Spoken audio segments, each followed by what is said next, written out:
Welcome to the Scene Snobs Podcast. Welcome to the Scene Snobs Podcast, Hello. everybody. How are you today? I am Mick Manhattan, your host, joined as always by my partner in crime, Casey the Madman Plot. How you doing, buddy? Marvelous, buddy. It's great to see you. How are you doing, my friend? Doing all right. I'm doing all right. It's been a crazy couple of weeks, but we're here. We're doing it. There's no iffy people about or anything like that. We're Just here you just and me to talk living the truth, buddy. movies. Movies. Right. Chicken's here joining us. What's up, Chicken? What up, chicken? Jason, what's up, buddy? How you doing? Good evening, Jason, my friend. Kathleen says, I was told not to watch or listen, so of course I'm here. Well, Kathleen, that's the why I did lady, it's a pleasure to see ya. And Radar says, I am currently not watching or listening per instructions. Laugh out loud. You're Oh, here. Good so- job, Radar. Good job, boyo. That's what I like to hear. Hey, watch, listen, don't watch, don't listen. I can't make you. But just leave a like. Yeah, go do for that. it. And also, Mick, I do have to make mention. I want to give a little toast here, if you don't mind. While we please. have a moment, I'd just like to say that here's to the Army and the Navy and the battles they have won. Here's to America's colors, the colors that never run. May the wings of liberty never lose a feather. Boom. Boom. Big Trouble in Little China, man. You can't not interact with that. That shirt is phenomenal. Thanks, Got a man. big old Kurt Russell, Jack Burton, that super chin right there. It's beautiful. I can't pull off the shirt he wears in it like you can, because you have it and you do pull it off. I do. Thank you. So I went with just Jack Burton's face with a great line. I think it's pretty fantastic. Thanks, buddy. One of the best parts too. I mean, see, that is early on when you see their friendship. And the fact that you're wearing that shirt is like our friendship, which means I need a Wang t-shirt. Oh my God. Oh, dude, you know whose birthday it is today? Whose? James Hong is 94 years old today. Congratulations, Lopan. That's fantastic. We love James Hong. He's also fantastic in Kung Fu Panda as the dad. I love the goose. I argue that he's fantastic in everything he's in. He was the funniest part of R.I.P.D. And there were nothing funny about that movie. Just him. It is hilarious that you bring that up. Did you just watch it?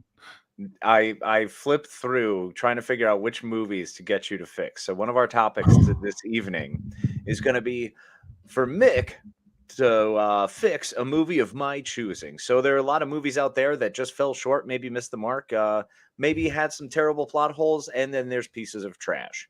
So Mick likes to go through, and while we hang out, try to fix the movie. Find the big major areas that were messed up and try to correct them. So we decided, why not make it a bit? So here it is. Well, maybe not yet, but it will be later tonight because you already said R.I.P.D., which is impressive. That was one of the three I was going to throw at you. Okay. Because I think it's fixable. Do I get to know before or no? No, I'm going to tell you on the spot. Okay. All right. Yep. That is incredibly nerve-wracking, but I'm in. Yeah, it should be. Or should I tell you now and then we'll get up to it? I'll just say it and let you sit on it while we talk. No, tell me. I want to try it abruptly, because if I don't like it abruptly, I can always just say, please tell me beforehand. Good. Yeah, no, exactly. We can do it this way and then see if it works. I'm down, man. I like it. Let's do it. Well, before we get into our first topic, Chris is not watching from Loves. What's up, What's Chris? up, buddy?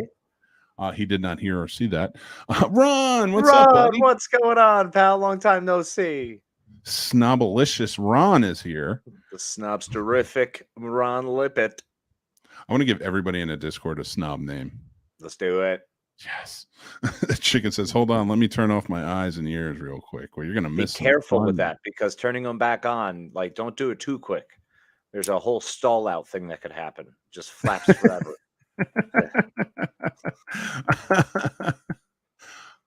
Let's see who else is here. That is Radar says, if not, then who? And listen, I am by no means saying like I'm the guy to fix everything. No, but I'm going to try with my own noggin, and Casey helps along the way. So I think we can have a lot of fun. Yeah, I mean, if not him, the Shadow, but we haven't been able to find the Shadow since 1942. So problematic. Very fair. George G3, hello, gents. What's up, George? Good evening, George. Pleasure, sir. And Ron says, fix the retro movie Logan's Run, Mick. Maybe I want to go with Casey's tonight, so we'll save Logan's Run. Yeah, I do think that's viable. Kathleen says, also, there's almost 8 inches of snow on the ground, and it was AM. What is that? That's awesome. In the morning. That's what it means?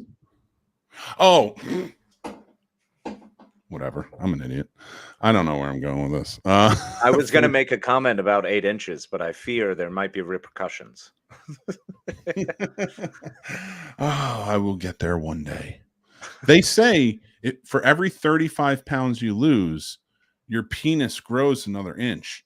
So I figure if I just starve myself, yeah, I'm looking at a 38-foot dick. Okay, now here's the issue with that. Imagine the amount of blood to operate that puppy. Man, you're going to be passed out. You might go into a coma every time you get an erection. That just seems like a terrible idea. It's going to be like the scene from Clerks when she goes into the bathroom and he's dead, but he has the hard on from jerking off. Yes, exactly. So many bad words and like so quickly. 40 degrees today, but now they are estimating 12 to 18 inches this weekend. I kind of want a really good snowstorm here. We haven't gotten any. We haven't gotten anything. It's all been miserable little flurries and like, yeah, look, it's going to be 60 degrees in Virginia in February. Great. All I want is just one good sledding day. Come on. Yeah, that'd be. Oh, dude, we should go to my in-laws like area because they have this huge hill you'd love. Oh yeah, I'm down. Oh, you'd love it, dude. And it looks dangerous. Let's do this thing. You can make it. You'll be fine. You're a Connecticut guy. You know That's how we roll. I feel like in Connecticut they don't even have shoes. They just tie sleds to your feet. Nah, man, that's why I wear flip-flops. They're just glued to the sleds. Yeah, man, just sit on. You're good. Learn about grip tape. Yeah, it's like somebody comes up to you and is like, here are these skis. Do you want these instead? No, I'm from Connecticut. Get out of here with that. Well, we just had snowmobiles. Connecticut's the smart state where we just attach engines to things and go everywhere. It's awesome. But there are other states, a little further south where, yeah, they probably, struggle with that. Go right ahead. You want to bash Jersey? Go ahead. I can take it. I like me. No, I'm just kidding. But I like Jersey. Jersey likes Jersey. My mama likes Jersey. You got a problem with my mom? If you're going to do it, now's the time. Because I was just there last week. And I could not wait to leave. Yeah. You see that? Finally, the call is hitting. The siren's dead, bro. She's finally broken her spell over you. You can finally see with real eyes. I feel like I need to put the disclaimer just in case I have any family or friends from Jersey listening. It isn't you. Well, but it isn't you. It's me. I've changed. I've grown. Sometimes we grow apart. It's just natural with people, and it's unfortunate. But I want you to know I still wish the best for you. And I hope you're able to find your happiness, Jersey. Did you just break up with Jersey for me? You don't have to break up with Jersey for me. I break up with Jersey for me. Well, I love Cyrano de Bergerac, man. I just he told the other guy what to do. Well, I just don't want you what to do. Now you do it. Listen, I'm going to break up with Jersey. It's going to be the only way Mick Manhattan, will do it. Well, that's assault. It's not. I don't know. I never start a fight. I'll finish him. I don't know how this fight started, but I'll tell you how it finished. Listen, goddamn you, New Jersey. I'm tired of going into your weird, hectic, just rushed roads and potholes everywhere and just construction all the way down the line and back.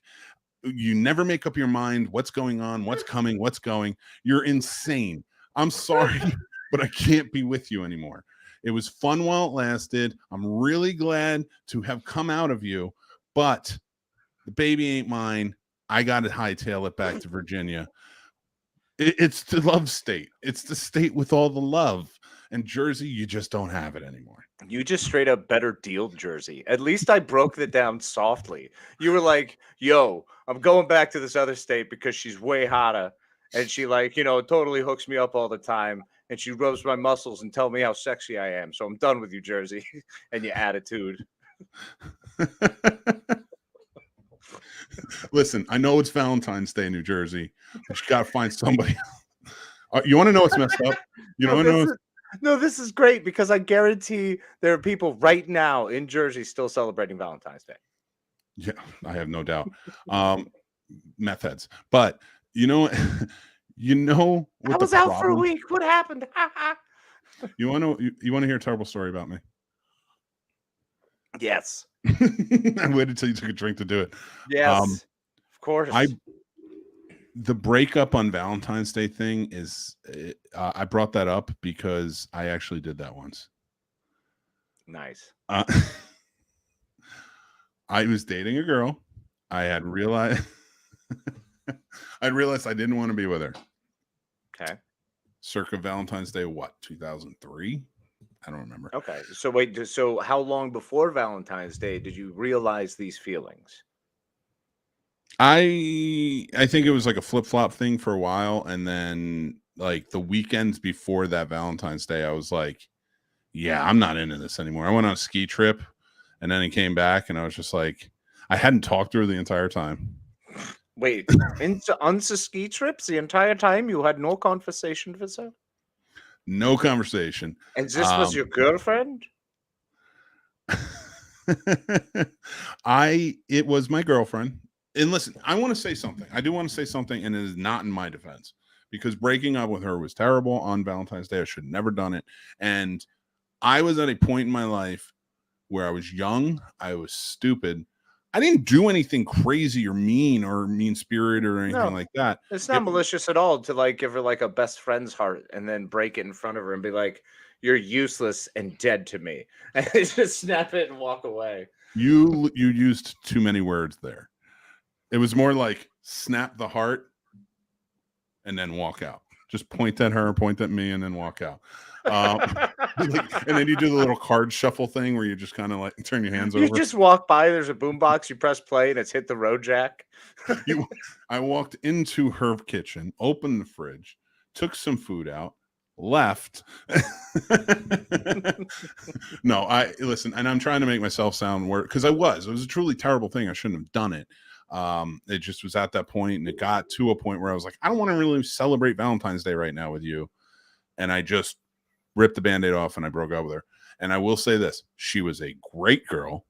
She was very kind, very sweet. Good sport about it. We high-fived afterward. She was totally fine. She understood. I'm so sure. It was I don't think it was messed up of me to break up with her or anything, because that's just how I felt. No, I think that's doing the right thing. If you feel that way, you break up with them. That's pure and simple. Shouldn't have done it on Valentine's Day. Could have waited a day.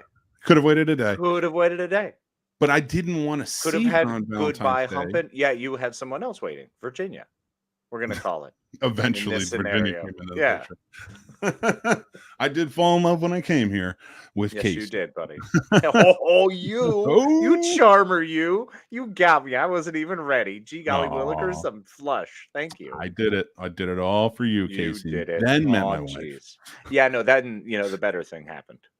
Oh, stop. No, that is a better thing. Don't you dare. That is a way better thing, because you have a beautiful baby out of it. Everybody's just having a conversation in the thing, so I'm gonna let that go and just tell you guys awesome. I love you. Hey, we love all you. John's here. Hi, John. Hey, I saw Dan. I see Dan and Radar and Jason and John and Kathleen. They're all here. The Snob Nation is here to come out for us. And actually, guys, just so you know, if you're not a part of it, this is our last live show. Just out there, like on our YouTube page or anywhere else, we're moving behind a Patreon exclusive for the lives. Yes. Yeah. So if you're not a part of the Patreon, which we just put out a brand new tiers, perks, the whole nine, go check it out. See if it's something you want to do, maybe support. We appreciate you. Appreciate all our patrons. but we're moving exclusively the live show every Tuesday night at 9 p.m. to behind the Patreon. Everything else, like, you will still be able to, like, right after the show, you will be able to watch it on our YouTube channel. You will be able to listen to it on all podcast platforms. Yes, and you will be able to find us in all the fancy places as per usual. Just make sure to hit us up for that on Patreon so you can keep up with our live action, right? Dan like says that. Patreon Live, including Betting Bros. And no, you're still on YouTube. You go back. But he did say that he likes the German, Casey, so if I can bring him back for a moment for you, yeah. He does. I was looking Do for you that. like Actually. this? This is nice, yeah. It is I a bit did. of a turn on if I get real close. And I say, please, Dan, I wonder if I could ask you a question. It's a simple question. It's simply, what are you wearing right now? I feel like he's wearing a sweater vest and nothing else. Oh, that sounds delightful, like a nasty teacher, a naughty teacher. He must be whipped into submission so he understands what he has done, which is wrong, bad. Teaching the children the way you do without discipline. Yeah, when Casey goes full German, it borders scary. Like, it doesn't start off that way, but when it gets there, it's like, I try to man. start as like a professor or like from a Freud. I'm trying to do a Freud, and then it just turns really into uncomfortable, like, whoa, dominatrix stuff. I really think that's what I should do. I should just do that I should record hours of that, like, as Dan says, like an ASMR. I have no doubt that if you started reading public domain books in different voices, oh yeah, and sold it to their publishers, I bet you they'd buy. That'd be funny because you recorded it. It's all set. We could do it. Take it or leave it. If it pays the bills, it pays. That's right. That's why I've got my foot channel getting ready to open. You know what else pays the bills before we get into the topics? Entertainment Earth. Yeah, they do. If you guys are looking for the awesome when it comes to collectibles, make sure you jump down and use Entertainment Earth's website. They have tons of great stuff from anime, Transformers, Super Mario Brothers, as you guys see, all these great characters. Oh my God, that's a new one. I need that. Oh, sorry. is that it's the reverse Monstar. So I was a huge Starhawks fan. Oh, there he is. Monstar, bottom left. Man, dude, that's fantastic. So yeah, Entertainment Earth showing up again, time and time again, with some absolutely fantastic collectibles. So head on over and get some of your favorites. Oh man, is that the Jessica Jones? Dang. Yeah, it is. No, Tokyo Revengers. Okay. Keisuke Baji statue. Okay. Well, go on over and check out and see what they've got for you. Absolutely. And guys, if you use our affiliate link down below, it will take you there. You'll get 10% off your order. And if you order $39 or above, you get free shipping and 10%. And it really helps us go a long way. So thank you guys so much. Absolutely. Clickety, click, click, clack. He says, yeah, sadly, I mean, not the promotion, but the YouTube level. Well, I can be on YouTube, but I don't think I should be drinking. Actually, Dan, if you're interested, and I'm sorry to do this during the podcast, I meant to reach out to you earlier. I have an idea for a show for you where you can still incorporate everything, but not have a drink. And if you want to talk about that, let's do it. Did you guys ever watch Jason the Wheeled Warriors? No. Was it kids on wheelchairs just fighting crime? That would be pretty cool. Was it wheelies from Return to Oz? Because those things were creepy. I'm not laughing at kids in wheelchairs, by the way. That was not why I laughed. But no, I was trying to walk past it in case you were. No. Because, I mean, how about Murder Ball? They will jack you up, bro. Oh, yeah. Those guys 100%. will hunt us down. I don't want to be on the bad side of those guys. You're out of your mind. I'm not laughing at that. I'm laughing. All right. So my mind immediately went to Mac and Me. Oh, no. Yeah. And just that kid in that trying to fight crime, I imagined. And like just getting pushed down that cliff again. Or what is it? Naked Gun 33 and a half, whichever one it was, where OJ Simpson goes down the frickin' stairs. Oh my God, dude. I heard they had Cocaine Bear. Well, listen, go watch our review. Yeah, it was fantastic. The review was fantastic. You'll have to see what I said about the movie there. That's true. And he did have a lot to say, and it was all important. So go watch. I think he believed me. Case, I want to talk about Marvel's Phase 4, if you're up for it. Absolutely, brother man. What do you want to discuss about this most fantastical time in movie history? I think we can both agree that among fans, movie fans, especially Marvel fans, MCU fans, it has strongly been the consensus that Phase 4 was not enjoyable by many. And a lot of haters, and these are the hater side of it, say it was downright terrible and that Marvel was dying. Wait, Phase 4? Phase 4, which is what just ended. Ant-Man is Phase 5. Ant-Man Quantumania is Phase 5. So everything after Endgame, which started with, what was it, Far From Home, Spider-Man Far From Home. Yeah. Until Wakanda, Black Panther, Wakanda Forever. Yeah, it was, and this one is Black Widow through Hawkeye. Is Phase 4. No, Phase 4 starts with Far From Home. Oh, it does? Yeah, everything after Endgame was Phase 4. Oh, okay. So they were kind of setting up with it in that sense. I don't think a lot of people think of it like that, but what they did say, like after Endgame, it starts the rest of the phases. That's fair, yeah. And that was one more to kind of, it was more for pushing on from Phase 3 and the previous phases before that. So it wasn't really pushing us into Phase 4. It was just kind of an introduction into it. Fair enough. So really, if you want to think about Phase 4 in a whole, it starts with WandaVision, then the Falcon and the Winter Soldier, then Loki, Black Widow, What If, Shang-Chi and the Legend of the Ten Rings, Eternals, Hawkeye, No Way Home, Moon Knight, Doctor Strange and the Multiverse of Madness, Miss Marvel, Thor Love and Thunder, I Am Groot, the short series that they did, She-Hulk, Attorney at Law, Werewolf by Night, Black Panther, Wakanda Forever, and the Guardians of the Galaxy Holiday Special. With all of those and Phase 4 kind of being, it feels a little bit attacked. I wanted to look at it and talk about the good things that came out of Phase 4 and like what our opinions of these things are. Okay. Well, I think Phase 4 was a wonderful phase.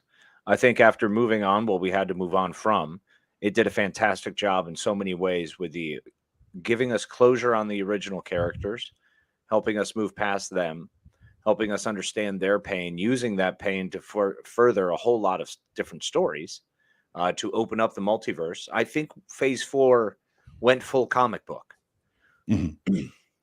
That's the issue I think people might be having with Phase 4, is it is more of a comic book. This is, they have jumped the shark and pushed their line, so they just kept going. The Eternals was kind of a bust. It's not enjoyable, but I haven't rewatched it. I've pretty much rewatched everything else that came out of this. I think the problem with Phase 4 is it fizzled at the end. I don't think there was a lot of pop. I don't think there was a strong finish to Phase 4. There wasn't that capper that made you go, hell yeah, Phase 4, thanks, goodbye. We didn't get that at all. We got the Guardians of the Galaxy special, which was awesome, but that's not the way you say goodbye to that phase. And in fact, and to kind of agree with, not kind of agree with your point, I think if they were going to end Phase 4, it should have been with the introduction of Kang. It should have been included Quantumania. My biggest issue with a lot of people and how they feel about Marvel, it seems that they really didn't like Phase 4 because their expectations weren't being met, especially after No Way Home. Yeah, well, I mean, that I don't know. The expectations are too high. People stopped enjoying it and wanting what they wanted. You know what I'm saying? It turned into this whole, well, all the fanboys of Phase 3 who came out of it not getting what they wanted just doubled down and being bitter and not getting what they wanted. There were still grumblings over WandaVision, which was probably one of the strongest, if not the strongest thing to come out of Phase 4. There were grumblings over Falcon and the Winter Soldier. And my problem with that is you don't even finish the damn series yet. We're on episode 3 and you're already complaining. Like, if you don't want to watch the show, don't watch the show. Don't nitpick at every little thing. Did you enjoy what you saw? Did they put on a decent product?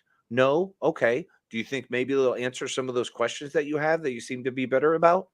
maybe give it a chance. So Yeah. I'm over those grumblings. If you don't want to watch it, don't freaking watch it. Okay? And don't be upset that it's not happening exactly the way you want it to happen.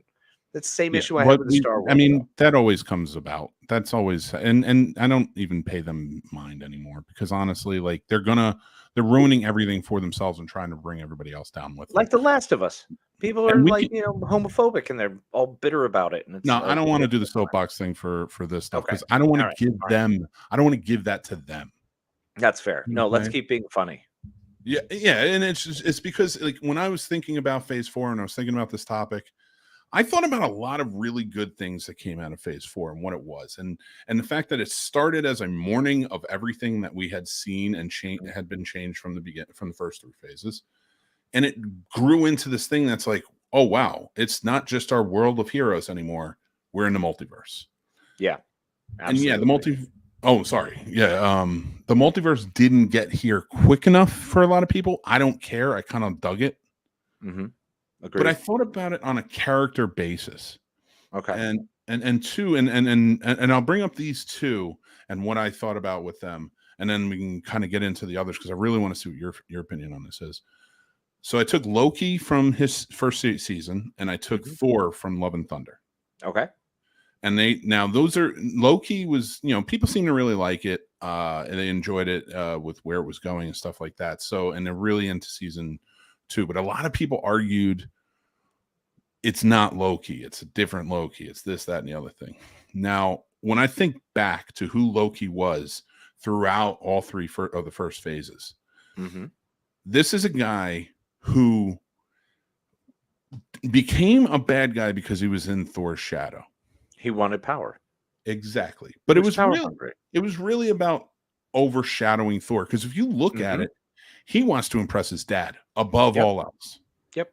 Even though it's not his dad, he still doesn't care. He still wanted that, like, look at me, I did it kind of satisfaction. Yeah. And then, but he turned and he changed who he was specifically for Thor. If you go back and look at it, he's not different when he's interacting with everybody else.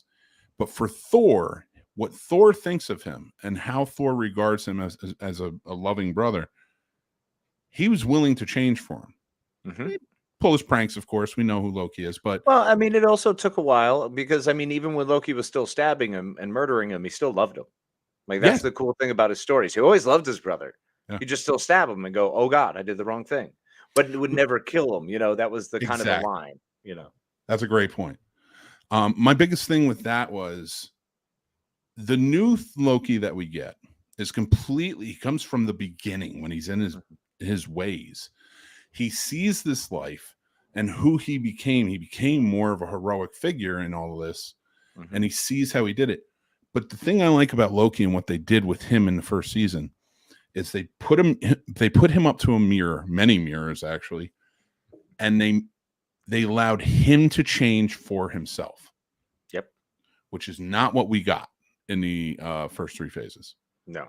And I think it made that character much stronger to do that. I'll agree with that. Absolutely. I think it gave him a whole breadth and a new pool of things to play from. And Hiddleston's such a fantastic actor that I want to see him just play. Yeah. And he gets to have fun in a role to play a god who's being ridiculous in all space and time. Have fun, So with Owen Wilson, who's probably a pretty rad guy. I don't know him. He seems nice. He does seem nice. Seems like a guy you kind of want to have a sandwich with. That's what I'm saying, man. If I met him at a cafe and we had some tea and just hung out and chatted for a minute, it'd probably be pretty dope. Yeah. Now, to go back to Thor real quick and his character development through it, and what impressed me about Thor Love and Thunder with him was that who was Thor originally? Thor was a guy who was confident, arrogant, bit of a narcissist, who learned his lesson from that, but he had to be forced to do it. He had to lose a lot, man. Yes. Well, even before that, I'm just talking about the first movie. He still lost in the first movie. You know what I'm saying? He still had to lose stuff. So, yeah. Oh, yeah. But I mean it from a point of view of like, yes, you're absolutely right. He did lose a lot even in that first movie, but all of that loss brought him to becoming worthy. And then the rest of the time was through all of the death that he had to deal with and endure, and the depression he clearly went through during that time, and to see most changes. I've always said that, like, I think Thor is the most a character change throughout that entire phase 1, 2, and 3. I agree with that. Yeah, he was the most growth, sure. And Because he Cap was always Cap. He's always Yeah. Cap. You know, RDJ, yeah, Tony Stark had to deal with, we got PTSD, but he was still always Tony Stark. Well, You know, I would disagree with that in a little bit. Only that Cap and Tony did change, as where Cap changed to adjust to the world he was in. a little realize- bit. He's Yeah, a still little bit. once he realized he could go finally back and live with, you know, his adjustments were all faking it, basically. He was Mhm. acting the whole time because it was what he was supposed to do, because he's Captain America. Yeah. And he's supposed to be that guy. Mhm. So when he actually changed, and when he stepped up, and when he was like, nah, I'm gonna stay back in time and be with the woman I love. Yeah. So, you know, I don't know how much he really changed. I think he would say fit that's right back into that world. I would say that's a huge change, though, because if you remember from the beginning, I know you know this, but I'm saying it for the audience. The whole thing was he felt he needed to join the fight to give his all, and by the end of it, there's a guy throughout never changed. You're right, he was the guy who was in the fight, but little by little he would start making decisions he would make the right choice and do the right thing. But he was adapting to the society he lived in. It's fair, but I mean, he even went rogue from SHIELD and the U.S. government because he realized they were going the wrong way. Well, you know what like I'm saying? that- So that's- it's still him not changing. It's him continuing to fight for his line of justice and what is right. You know Well, what it's I'm not- saying? But they show you it's not his line, it's the right choice. And everyone always comes around to it that he's making the right choice. The only choices he didn't make that weren't right, and it blew up in his face, were when he didn't talk to Tony about Winter Soldier and Bucky having killed his parents, and going in that route, he was becoming more he was getting to a point where he was willing to give up fighting and go back to his time, because he realized, I'm not the Captain America that everybody needs right now anymore. Yeah. And I can appreciate that, because that was a good finality for the actor. Oh, of course. Yeah, he was done. And it was also a good way to say, yeah, Cap doesn't exist anymore in this type. You know, there's been too much subterfuge. Everything was running in underground and BS. And now there's, you know, things falling out of the space that gods are falling out of space and wiping out the planets. So yeah, no, not cool. And with Tony Stark, I would argue that he changed immensely, but not in personality. It was more. That's fair. That's fair. I mean, his suits. He was not the guy who was going to make the sacrifice play. You know, And Cap he was did. right in the beginning, and then he does. And he only does so by finding that love that he didn't have in the beginning. Yep, very true. And I love that aspect of it. So, like, going forward and thinking about Thor, the other, like, of the big three, when we finally, and we've seen him through his depression, seen how hurt he was, and by the end of Endgame, he's going away with the Guardians because he needs to find out who he is. That made me appreciate the opening of Thor: Love and Thunder more, because a lot of people are saying he's goofy, he's silly, and he's just it's not the Thor we know.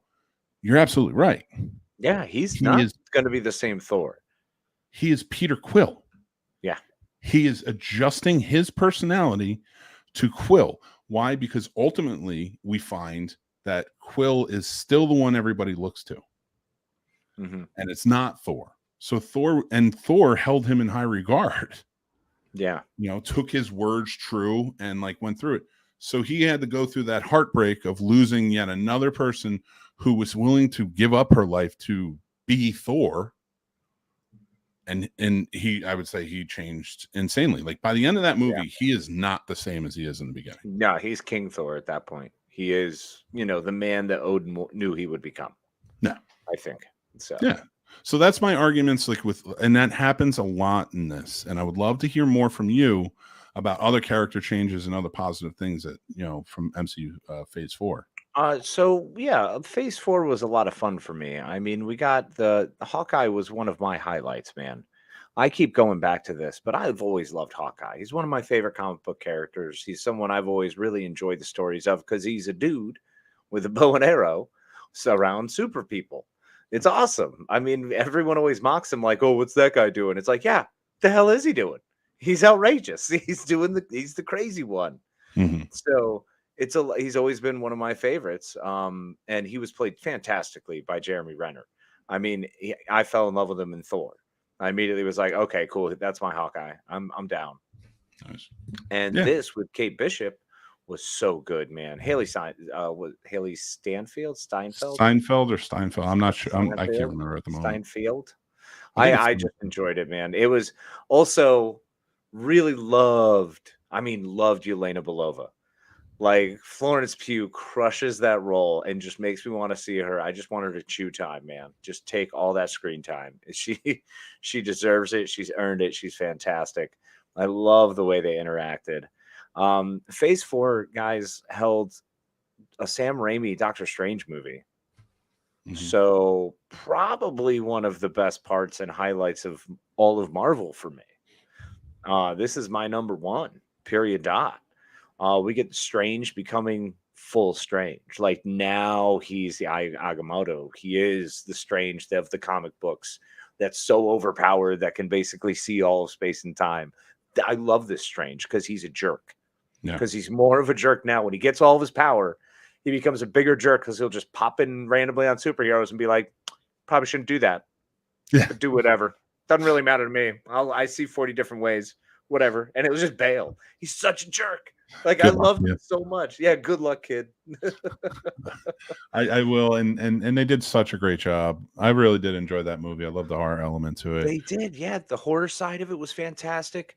They bringing in the different characters that they brought in. We got Professor X, so we know mutants exist in some universe, in some multiverse here. They opened up a lot of doors really well.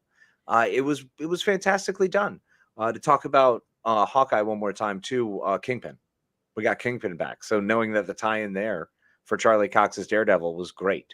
Yeah. You know, I was a big fan of that. Let's see, Phase 4, one of the other highlights for me. Oh, She-Hulk. We got a comic book rendition of She-Hulk. That's who she was. That's who the character was. I couldn't have loved it more. You know what? Absolutely fantastic. The hate that show got, and we've seen some very recently, which drives me crazy, is the thing I think bugs me the most is all that hate comes behind. How are you doing this to She-Hulk? And it's like, this is literally it. This is what she does. Go read She-Hulk. This is who she is. She's just absurd, and she breaks the fourth wall constantly. She did it before Deadpool, y'all. You know, let's not. She was a goofy comic book character who was also a badass. And then every time she joins a team, she gets kicked off because she sleeps with the wrong person, or she winds up getting all boozed up and messing stuff up and breaking shit because she's a jerk, because she's kind of an asshole. Yeah. Which is one of the reasons I love her. She gets her mouth gets her in trouble, and then she's in damn trouble. You know, I'm looking at this again, and Shang-Chi was probably the best of the movies to come out of this. Even more than Doctor Strange? Well, Strange is my favorite. Strange is absolutely my favorite. I will watch that until the day I die. It was so good. but I think, bang for my buck, Shang-Chi was the best movie made out of all of these movies. I think it was the best story. I think it was the most concise, and it was a really cool action story with some beast mode kung fu. So, yeah, I think Phase 4 gave me one of the better movies of the MCU. Not best of the MCU. I think the first 3 phases still hold some place there. I agree with you. And yeah, I would agree. Looking at this, looking at the list of Phase 4, oh, Shang-Chi was just so good. Yeah. You know what? I might have to back off that and say Spider-Man No Way Home, in my opinion, was the best movie of all that during that phase. But it's not like it's really only gets the nostalgic notch that puts it up. Because Shang-Chi is really good. Oh yeah, Shang-Chi is fantastic. I just think story-wise, I think it was done super well. And look, Spider-Man No Way Home was beast. I mean, I got Tobey Maguire again. He was my first Spider-Man. How cool is that? Yeah. We got our Spider-Man, man. That's one of the reasons I was in love with Kirsten Dunst for so long. It's upside down kisses and cheerleading. I was a big fan. That's very fair. Oh, cheerleading. I just got that. Bring it on. Yes, that's how slow it takes me to get to the draw. You'll get there eventually. I believe in you. Thank you. Anytime. But I also like that in this, like a lot of people seem to hate it because it's like, oh, there wasn't enough story or pushing towards the next big event. But you got to remember, a lot of these characters were not coming back. Exactly. This is a lot. Half of this season or phase in phase 4 was wrap up. Yeah. And I think that wrap up to hand off the baton, a lot of people struggled with the baton handling because they didn't like the people the baton was being handed off to. Yeah. Because look, we got our fan service. Phase 1, 2, and 3, that's ours. Phase 4 is the goodbyes. Yep. And goodbyes are hard. It's tough to look and realize that this is a goodbye. Jeremy Renner gave us a Hawkeye goodbye, speaking to that Black Widow plaque. You know, we got an entire Black Widow movie in which introduced David Harbour and Florence Pugh in some fantastic roles that I can't wait to see. But it was also saying goodbye to ScarJo. That was bittersweet as all get out because she's been amazing. She's been in since Iron Man 2. You know, this is a huge deal. So, yeah, it was a tougher phase for that. Some of the handoff is going to younger actors that are, you know, paving the way for the new crew. Ms. Marvel being fantastic. I'm so freaking stoked about that. And me and my daughter loves it. Like, that's where it's at, man. That's some good stuff. We've got some good new blood in there. And I'm excited to see what they're going to do. But yeah, it's not for us anymore. Yeah. I think we got our fan service. I think the old crony folks, we either decide we'd like it and stay on board or jump off. And that's cool. Mm-hmm. There's lots of good stuff out there. So I'm excited for where they're going with it. And they've added so many elements that are really going to be strong going forward. So I like phase 4 to me. Is it the best of the phases? No, of course not. I mean, phase 3 alone was just like on an epic scale. But I would even argue to a point that it was almost as strong as phase 1. Because there were some things in phase 1 you're kind of like, people seem to forget, like the first Captain America, a lot of people lambasted it. I mean, I loved it. That's a World War II movie. It's a straight World War II movie. The first phase, every single movie is its own genre of movie. Thor is a Shakespearean melodrama. You know what I mean? Like, go back and watch that. That is a Shakespearean drama directed by Captain Shakespeare himself, Kenneth Branagh. So, I mean, every single one was different. Sorry. Oh, no, you're good. But like Joe Johnston directed that first one. Joe Johnston is famous for movies like was it Rocketeer, stuff like that. You know, like he does movies like that, and it was fit really well for the character. And then that second one, like with the Russo brothers, like every director they got in those phases really understood what Marvel was trying to do. Exactly. And they were able to align the characters perfectly to keep them on track. And plus, I mean, let's be honest, there are certain things that hurt this phase that are out of the control of any one of us. You know, we lost Chadwick Boseman. Yeah. And that was huge. I mean, I couldn't wait for more T'Challa. I know. That sucked. That really sucked. So automatically that movie is already a little bit down for me because, I mean, the first 15 minutes are a funeral. Beautiful funeral, by the way. I'm not putting it down in any way. No. That was a heck of a send-off. But it's still down. It's still sad. And that's what phase 4 was a lot of. So I get the mixed emotions. We want to watch these to be happy. But also in our comic books, there were a lot of deaths. Like, there were a lot of funerals in our comic books. Hawkeye had a couple. A lot of people, pretty much every X-Men that I loved died at some point. So poor Jean Grey. Oh my God. Marvel Girl, Dark Phoenix, regular Phoenix, White Phoenix, confused Phoenix. It was terrible. I know. We went on about Scott Summers and then the clone of Scott Summers. It was a whole thing. Oh, God. Poor Psylocke sitting over there. We should all just be paying attention to her. Oh gosh, she's got her Cyberblade. Ugh, jerk. I like the Cyberblade. Yeah, we talked about phase 4. I think we both agree it's a good phase. We enjoyed it. Brought us a lot of stuff that we really liked. I want to move on to your movie that you want me to fix. Oh, okay. All right. Cool. Let's do What have this you then. chosen? Okay. It was hard. But I'm actually going with one that I think can be fixed. I legitimately believe this can be fixed, Okay. but I don't know how. So I want us to play Can You Fix It with Mick Manhattan? This week's movie is, what year was this? 2012's Battleship. Oh. All right. How do you fix Battleship? 1, don't make it. No. I saw that coming. How do you fix Battleship? Battleship was a movie where I don't know what the studios were thinking for a while there, where they thought like we can capitalize on board games for some reason. Yes. Who would turn down an epic battleship movie where there's huge battles going on at the sea? Right. And you could do that. Now they throw aliens into the mix. Fine. I don't know where in the board game that exists, but whatever. That's where I think that you fix Battleship, because when it really comes down to it, it should have been more war games than the Michael Bay Independence Day type of style that it went with. Agreed. It should have been some sort of rogue break-off faction of some sort of group of ships rather than aliens, and then buzzsaw aliens just so Peter Berg can show off his cool alien effects. Yeah, but even then, like what I would do is I would stick it, if you want to put it at aliens, because basically all Battleship was is the precursor to what Pixels ended up being. Yeah, and it you still know what? doesn't work. Mm-hmm. Because I can fix that movie too, but we're not there. We're talking about Battleship at the moment. Battleship. So with Battleship, the thing is, you didn't give a really formidable opponent with some backstory and life to it.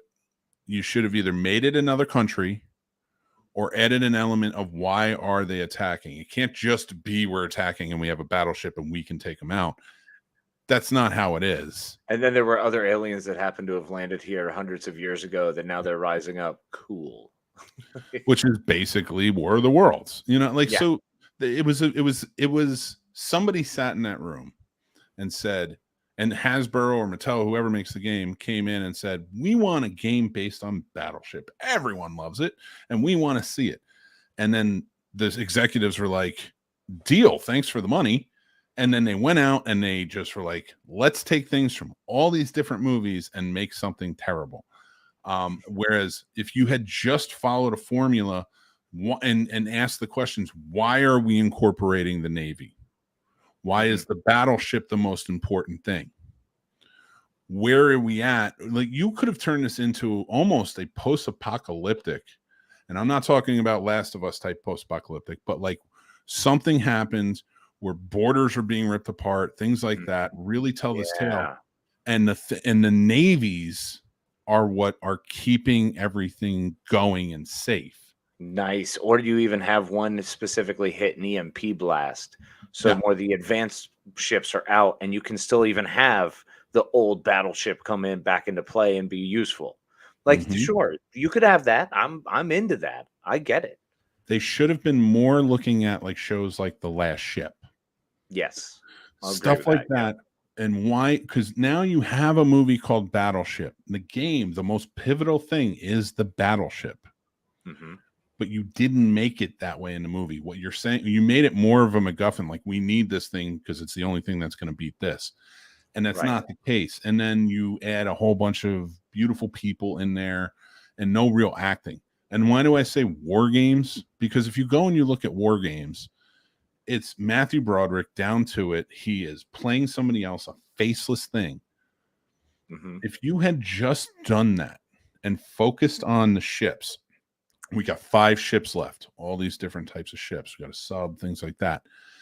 And as they are trying to defeat the enemy, are one by one being taken out, leaving the battleship and its crew who have maybe the leader on there, the admiral that's kind of overseeing everything.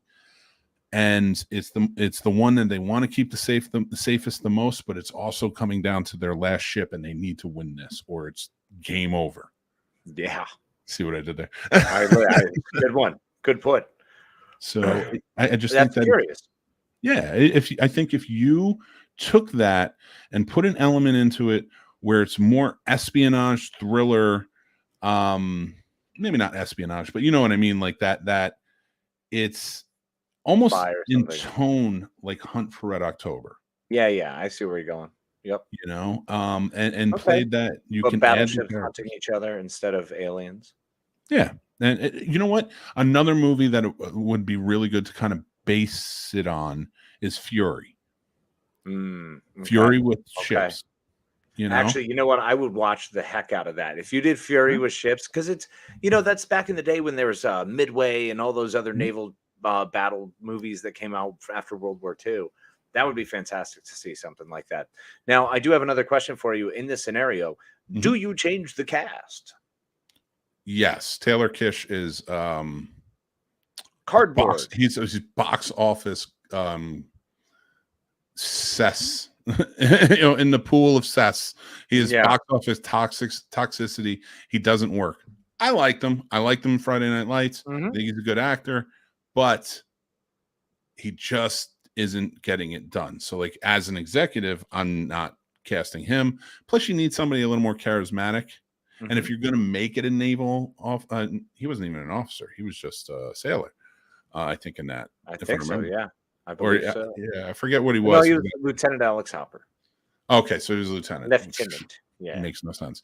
And of course, Liam Neeson's in there, and the whole daughter aspect, and it's just ridiculous. Yeah, you need to. You'd cut the love story, is what you're saying. Yeah, I mean, Brooklyn Decker necessary. If you're going to add a love story, and I hate to say it, I really do, because this is a movie that needs to be fixed, and I can fix this too. But I'm not going to do it because we're doing this at different times. If you're going to add a love story element to it, not the first half of the movie, but the second half of the movie, make it more like Pearl Harbor, and that hurts me to say, but where it almost is like the one thing I'll say about Pearl Harbor and the love story behind it. It's almost like a Knights type of story where he's courting and they're doing, and I like that element, and I think that's I do too. I agree. It's like Knights. It's like a Knight's Tale, something along those lines. Yeah. It's got that same feeling of interacting and trying to the wooing, and who doesn't love the wooing part, and who doesn't love to say woo. Yeah, very true. So like, I would change it in that direction. Again, I wouldn't make it like they did in Pearl Harbor. Trust me, I know everybody. Don't do that. Like even Dan saying don't. Dan's do it. Already at it. You take oh man, David Gregory fixed it. Cocaine battleships. I'm in. Just not, yeah, cocaine, I mean that would definitely fix it. And I like that too. Adding the smugglers element. You can even make it. In this world that's like where it's kind of like maybe they're just trapped, maybe it's just a battleship trapped somewhere. But I like the idea of having the different ships and they're being taken out one by maybe smugglers or something along those lines, and it comes down to the battleship. I think it would also be awesome to make it come down between a sub and a battleship. That could be interesting. That could be very interesting. So as long as the battleship has depth charges and a helicopter, I think they'd have a chance. So what do you think of my movie? Did I fix Battleship? That's a really good question. I'm going to say anyone other than Taylor Kitsch automatically gives it another point. And this is oddly not because I don't like the man. I think he's a fantastic actor. I think they do a great job. I didn't like him in this role at all. I think he was a drag on this. I think Rihanna outacted him. And that's not saying that she's a terrible actress, but this was early in her career. So that's for sure. I think we can put it that way. Liam Neeson is unnecessary in this. I would rather have someone more. If you're going to cast someone, this thing was shot too light. Okay, there was a lightness to this. So I think you could have swapped him out pretty easily or changed and made it a darker movie overall, just tonally. I think you fixed it, buddy. You made this a movie that I would much rather watch because you took the aliens away. And really, that's the only thing that sucked so hard in this that I would have dealt with old paper cardboard there, Mr. Kitsch. So yeah, you definitely. I mean, even especially after John Carter or whatever, you need to like change that up. which was another one I looked at because that is the #1 biggest box office flop, and Yep. I've contemplated that one because I enjoyed it, but I realized why it sucked at the same time. You know what I'm saying? Like, it was disjointed as hell. They just did not do anything well, and it's unfortunate because all the pieces were there. I hate when you see a movie and all the pieces are there and you just can't quite get to it. And that's why I have my best friend, Mick Manhattan. He's the guy who fixes movies. And tonight he fixed a battleship. Join us next week. I wanna get into our final topic of this evening. We've been talking about it's kind of a polarizing topic at the moment. And Naked penguins. naked penguins are never You got me. Oh, what? You got me on that one. It was really good. I gotta give you credit. Thank I so no, the polarizing topic I'm talking about is it's the changes that have been recently announced to be made to Roald Dahl's books, how they're going to remove words like fat and other things like that have negative connotations in today's society, and people don't want to see them. And then, of course, the James Bond novels written by Ian Fleming, their publishers have come out and said they're going to make changes based on certain ethnic not slurs. I don't know if there were slurs in it, but the way the articles I've read were more like words they use to describe different ethnicities. That was demeaning at the time. Yeah. Which was I understand that. It wasn't a slur as much as it was just not a nice thing to say, not a nice way to say something. Yeah. So you could say that guy over there or that jerk over there. You're not technically slurring, but it ain't nice to say. But I will say this, just to amend it, anybody who's read the novels and maybe there are slurs in there. I am not saying there are no slurs. I'm saying I haven't read them, and I'm only going based off what I read in the articles and what they were removing. They never mentioned slurs in it, so I'm just I'm going to come right out and say that this is BS, and you don't touch art, and that's the way it came out, and that's the way it is, and you leave it be. Period. Dot. You do not censor. You do not edit. You do not alter. Once it is what it is, it is.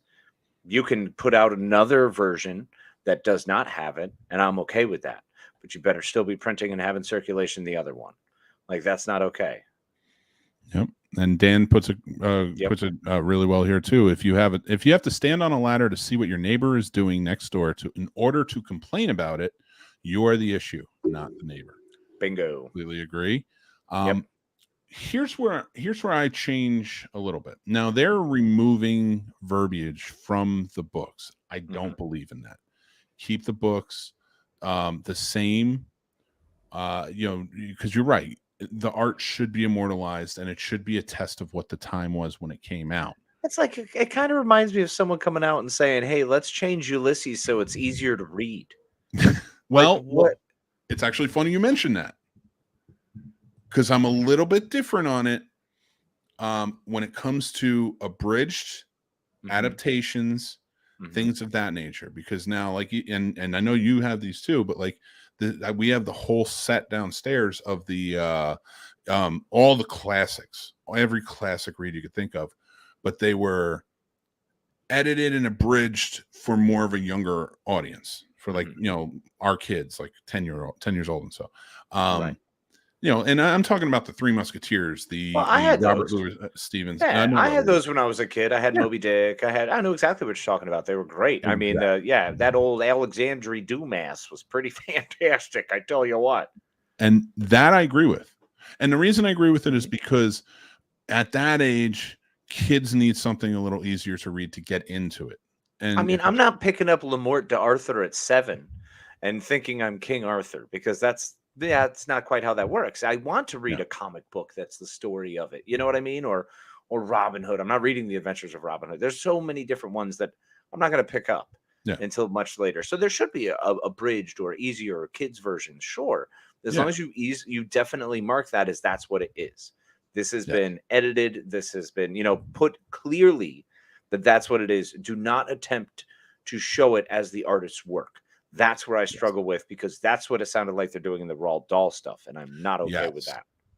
And that's and actually brings me around to that. What you were saying is like, so I'm okay with that if you are making it for a younger audience to introduce them and go on, because even when Tommy read the young adult version, not even young adults, like kids version of Three Musketeers, which I love, and A Count of Monte Cristo, which is my favorite. He went on, he read it, he grew a couple of years and said, I want to read the actual versions now. Yeah. I'm going to read, I think I'm ready for them.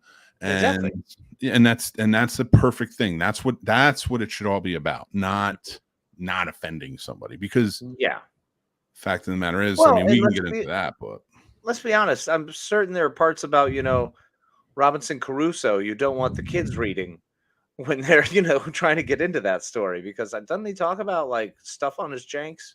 I'm pretty sure that was the book where he talks about stuff on his janks. It was, I can't remember now. Was it Robinson Crusoe or was it the Swiss Family Robinson? One of the two. I doubt it's Swiss Family Robinson. No, but what was it? It was I could have sworn it was Robinson Crusoe. They made a movie about it. And it was based on Herman Melville's Moby Dick, like the true story behind it or something. I thought. The Chris Hemsworth White Whale War. Yeah. I thought there was a book along those lines too. It could have been that, but even like it's funny you mentioned that, because out of all those books, Tommy's favorite is Robinson Crusoe. Get out, really? Yeah, it's actually funny you mentioned that one, because he's read that book a few times, and now I'm thinking he's getting to a point where it's like, read the real one because you like it so much. Yeah, absolutely. And just real quick, no, Dan, not like the cannibals. The cannibals part, that I want to train my daughter how to eat human flesh so she can survive the apocalypse and the food shortage. You know what? That's very true. That's why Casey's going to make it, and I'll be dead in the first 3 days. But like when we're talking about these books now, they're taking things out to. Honestly, I think they're changing them and making a controversy on this so they'll sell more books. I always think that's what businesses most think. I mean, I don't think that anymore. I just think people are small and dumb and need to go fight something because they just feel like fighting and arguing with people who are going to be more passive about it, because they look at you and go, really, this is a point you're going to bring up? And then they just drive it into the frickin' ground. And it's pretty terrible. Pretty terrible. And I agree. And it bothers me because it's like, even with like the adventures of was it Tom Sawyer? No, it was Huckleberry Finn. Huck Finn, yeah. And Jim, the character of Jim in it. And no, I will never say that word, but there's been a lot of arguing for the fact that it should stay in, because this is a testament of what the times were.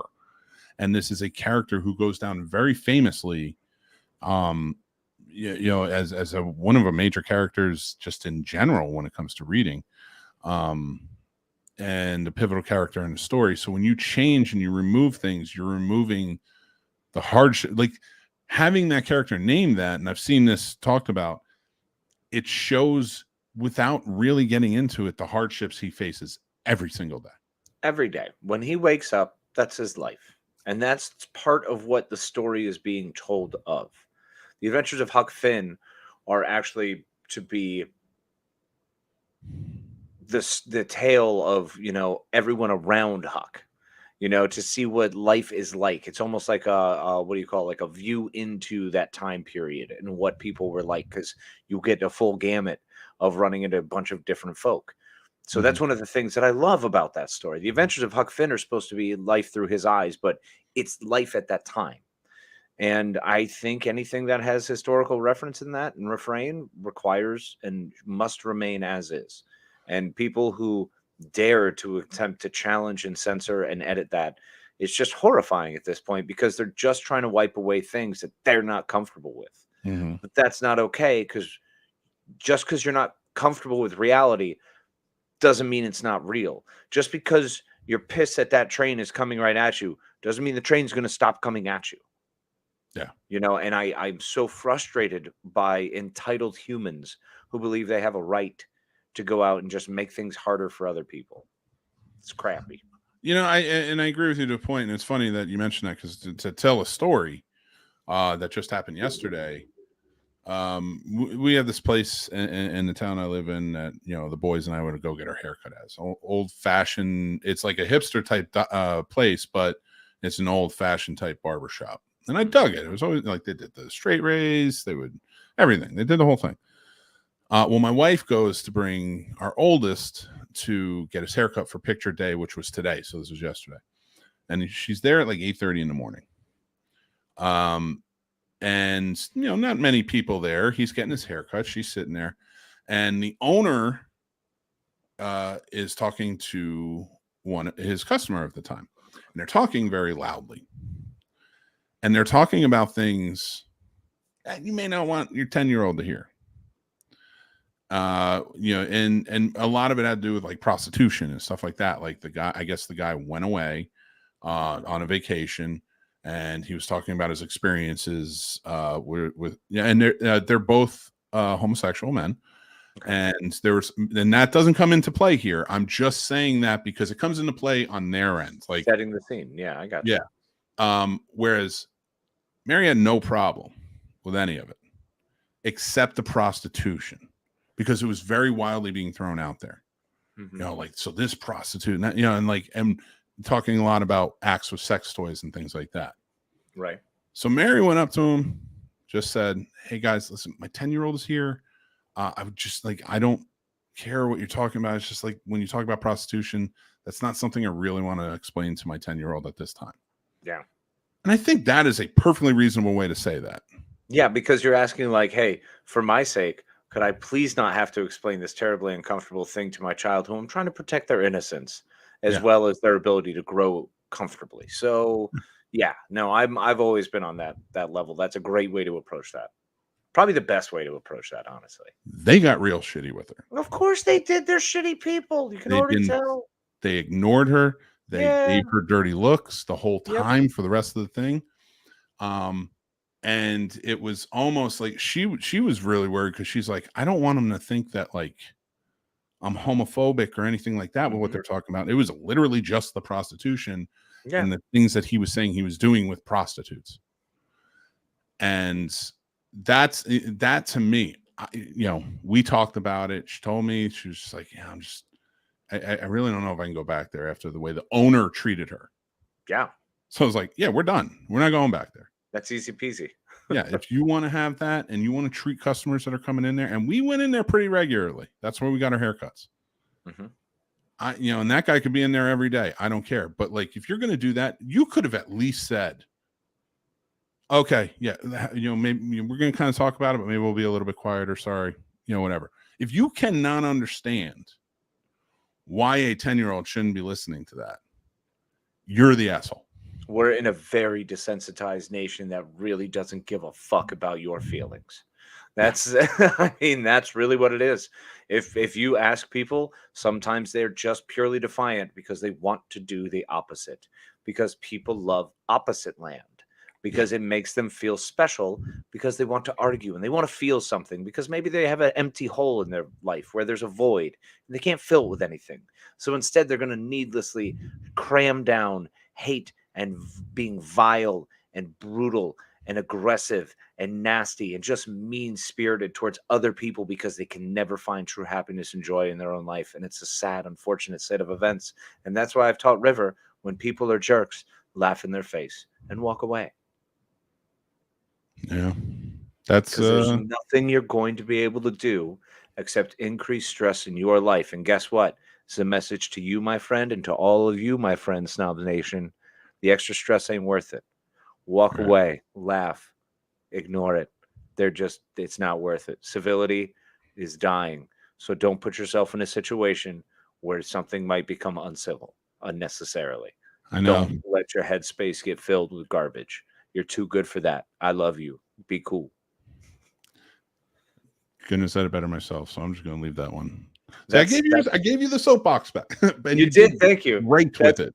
I'm on the verge of 40, man. I feel like this weird old wisdom professor thing is coming over me hard. It's really strange. I kind of love it. I'll tell you what, we should have a segment in this, but you have to promise me one thing. Never. It's like Stan's soapbox, but it's gonna be Madman's box. What's in the box? What's in the box? And I'm gonna give you that. You should on like an episode when like if you have a rant and it's something like that, do it. Let's make it a part of it. But you have to make it funny. Okay, that's fair. I have to find a way to circle Sometimes back. you get really deep into it, and I completely understand that. But yeah, sometimes I don't realize that the joke I'm trying to make is 10 minutes away when I start the thing. You know what I'm saying? I just get on a roll, and I'm like, all right, I'm definitely going to be able to wrap this up with this huge joke. And then I look at your face, and I'm like, it's been 3 minutes, and I'm nowhere near this joke. Like, where are we going with this? Yeah, you have to roll a threes. Yeah, 3, 6, and 9s. I guess. Remember beating a dead horse when I would just go, rule of 33s. We'll be back around soon. Yep. And then like 33. I would say it like the 40th time, and there would be like the little bit of chuckle, and I'd be like, told you. But it still never worked. Like it would just piss. It was never worth it. It would just wind up horrifically I mean, it did derail once or twice. It was like there were some times where it was like, really, bro? We were on a thing.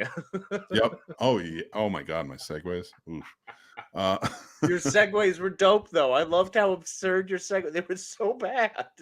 It was an immediate left turn in a car in New York City, and there was no street. There was no street to that left. Nope. It was an alley where you got stuck in, and we were just a car wedged in the alley with your Segway. It's like you guys having a conversation, me driving, and like, oh, let's go through that department store. It's like, why? And here at Macy's. I always hated that Christmas decoration. Kenny says, unfortunately, the ones that suck are the loudest one. Yeah. It's because the ones that don't suck don't want to be irrational. They don't want to be. They also don't want to be, like Dan said, uncouth. That's why I've reached a point where also this whole philosophy professor thing I would like to become, but there's also another part of me that wants to just turn like Jack Lemmon and just be an absolute prick to those guys. To anyone who's a real prick, I want to be a bigger prick, like louder and crazier and more obnoxious. But for love. For love. For love. I think every time somebody is just a dick to you, you should just start singing that Bryan Adams song, Everything I Do It For You. Just see every reaction. Actually, it'll just be a random Bryan Adams song that cuts like a knife. What's the other one? Thinking about our younger years. You're freaking heaven, man. That's what's up. Oh, about the woman. Summer of '69? No. Have you ever really loved a woman? Have you ever really loved a woman? There it is. From Don Juan DeMarco with Johnny Depp and Marlon Brando. Have you ever really loved a woman? That's how I sound. I sound like Bruce Springsteen singing. Unborn children in a you know you really have. Oh, it's too much. I don't want to go too far. Go higher. Yeah, I wanted to. Yeah, it's 10:13. We're kind of winding down, guys. A couple things I do want to mention before Casey signs us off. One, we are again. This is the last live show out in the open. We're going to be we're going to be Patreon exclusive live. Our 6 tiers are now available, so if you guys would like to join up, go check out the tiers, all the perks that come with it. And there's more every day. I think, every day I add new movie news and stuff like that. And as we've been getting on media lists, a lot more has been coming out. So if you guys are interested in that type of stuff, that's on there as well. We have the Snobby Awards coming up on March 12th. Oh man, we're a couple weeks away from one of the most amazing and exciting, electrifying nights in all of podcastdom. That's right, folks. It is the 3rd annual Scene Snobs presents the Snobby Awards for all of our favorite independent podcasters. We are super excited this year, and can't wait for all these fantastic nominees to be appreciated, to be heard, and to be who were nominated. So pretty stoked. Big winners. And we will announce the nominations coming up in the next few days or so. We just have to get the judges' decisions and ratings back and calculate that. And then we will be live March 12th, 2 p.m. It's the only award show worth watching that day. Absolutely. And we're going to be announcing all the winners and stuff. So join in. We may even have a slap. Try to make it a lot more regal. A slap. Oh my God, are we doing this in person? Oh yeah, baby. You know it. Kid run up and just slap me in the face. Yes. Keep my name, keep my lovey's name out your mouth. Keep my mother's name out your damn mouth. Oh my God, all I said was, "What's for dinner?" No, your boy would do that. Yeah. So we're gonna do that. Also, we have a new show starting next month. It's our Warp Factor Fiction. It's our Star Trek show where we analyze in chronological order all of the viewable television and movies to come out in the Star Trek franchise. That is right. Going all the way through from beginning to end, we will be hitting Star Trek, beginning with Enterprise Season 1. We have started it, and we are excited about it. And we are stoked to continue on this fantastic journey as we begin with all of you beautiful people. So come on and find out about your favorite Denobulan and check it out. Yeah, on our 100%. Patreon. It's going to be a lot of fun. So that's a Patreon exclusive show. We will be covering Enterprise Season 1 next month in 2 episodes, the whole season. And then, of course, Season 2 will follow and so on and so forth, all chronological. It's going to be a lot of fun. And so with that, guys, go check out our Patreon, like I said. Also, if you want to join our Discord, join it tonight because that is becoming Patreon exclusive as of tomorrow. The links for everything are down below. You can go check them out. And all of our sponsors, everything like that. We have more coming as well. So I appreciate you guys. Thank you guys so much. There's been some new stuff with Carolina Fear Fest, which is May 26th through 28th. You can go check it out and see the guests that they have. They just announced Jennifer Banco. She's going to be there. So just tons of fun stuff. So I have nothing more. I'm going to give it off to my buddy Casey, and we'll go from there. Well, my friends, it's a pleasure as always, and thank you for joining us. Hopefully, we're able to bring you a little bit of joy in this hour. And 17 minutes. We went long, folks. It's really a great time. I'm so happy you all tuned in, and hopefully you'll be joining us on our Patreon to continue live. If not, you can always check us out, as this is a podcast and anywhere you get your major podcast platforms. I appreciate you, and I'm always grateful for this. I'm grateful for the time I get to spend with my friend Mick. And remember, throughout the week, until we see you again, please, my friends, be kind to yourself and be kind to each other. And as always, I can't say it better than myself, so I'll just say good night. Hey guys, Mick here. Thanks so much for watching the show and supporting us. We appreciate it. We appreciate you coming back and joining in the comments. But guys, I really want to thank you, our patrons who are out here supporting us, helping us keep the lights on. Really, truly appreciate you. Tim, Paul, Stacy, Matt, Aaron, AJ, George G3, Chris S, Dale, Chris H, Dan, John B, Ron, Jason, and John W. Thank you guys so much for all your support. Guys, we have 3 tiers available right now. As of March 1st, we're adding 2 more tiers for a total of 5 with tons of perks. So go check out patreon.com/thescenesnobs. And join our Snob Nation Discord channel where the moderators are keeping everything going and we're having really fun conversations over there and more. So go check it out. It's free to join and just be part of the Snob Nation. And remember to embrace the absurdity. Hit subscribe on our YouTube channel. We have tons of great shows coming out and more. Our lives are over on Patreon, but you can check out the Snob Nation Morning Drive live show on our YouTube channel Friday, 7 to 10 a.m. Eastern, and tons more shows coming up thereafter. We have great shows like the Scene Snobs Podcast, Betting Bros, Math vs. Smash, Real Combat, movie reviews, and tons more. We have fun over there, and we think you will too.